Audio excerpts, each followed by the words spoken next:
We were supposed to get our hands on a 2021 Hyundai Elantra this week, but due to recent events, we can't. So instead, we're going to do the next best thing and talk about the Elantra from a safe distance here in my kitchen. All right, let's exploit some Hyundai-provided visuals. Starting with the essentials, the Hyundai Elantra is a compact sedan that competes with the Honda Civic, Toyota Corolla, Mazda 3, and others. The all-new 7th generation Elantra is longer, lower, lighter, and has a longer wheelbase than the previous Elantra. Of course, as you may have already noticed, Hyundai took some big swings with the Elantra's styling. Here were some thoughts about the Elantra's new styling is a quarantined Lynn Woodward. Lynn, what do you think? I would call them major league swings, Micah. There's more of a sport coupe look to this compact sedan and a lot more character here. What Hyundai is calling parametric dynamics takes center stage in the front fascia. The new grille that's similar to the Sonatas sits lower, giving the front end a more aggressive, forward-leaning stance. The way the headlamps curve upward give this updated Elantra a bit of a cool and sinister look compared to its fairly humdrum predecessor. I really like the front and front three-quarter angles a lot. Architectural creases in the sheet metal appear up front beneath the headlamps and continue into the profile. This is where I'm not sure how I feel yet. I love the slope of the roofline and its overall forward-leaning positioning. But when I look at the side view, all I can see is a massive Z carved into the doors, especially on the passenger side.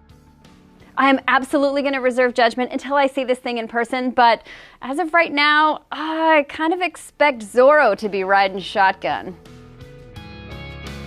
Both rear and rear three-quarter angles both look exceptional to me. The wing-shaped bumper adds to its sport-like nature. The tailgates look appropriately futuristic, but without going off the overworked reservation.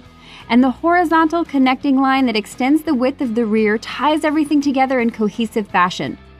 Kind of like the rug in my living room. Considering where it's evolved from, the Hyundai Elantra has taken major strides to visibly stand out in a shrinking category that is highly competitive. The big question now is, what do we think when we see it in person? And I really hope that happens soon, Micah.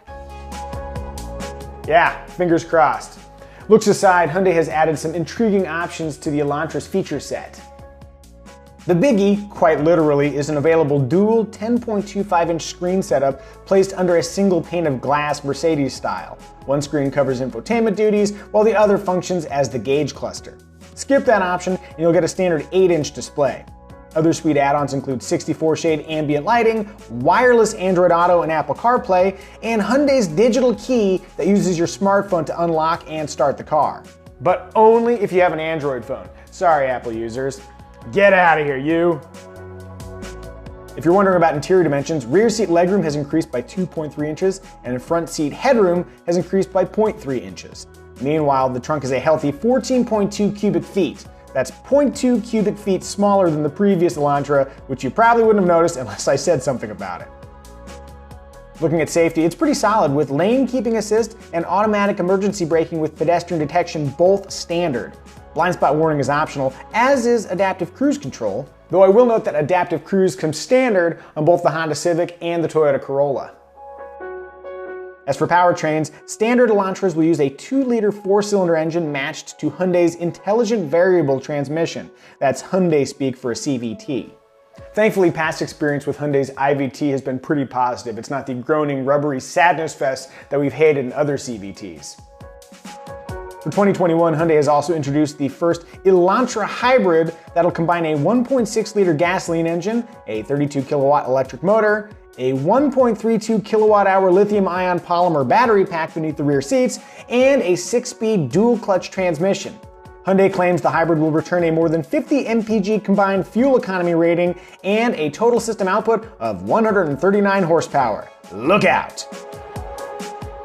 Obviously, it would have been nice to sit in or maybe even drive the 2021 Hyundai Elantra, but in the interest of safety, we can wait. In the meantime, what did Hyundai get right and what did they get wrong? Tell us about it in the comments section. We look forward to chatting with you. Oh, and if there's a different part of my house you think I should do these things with in the future, let me know. Where's the kitchen okay?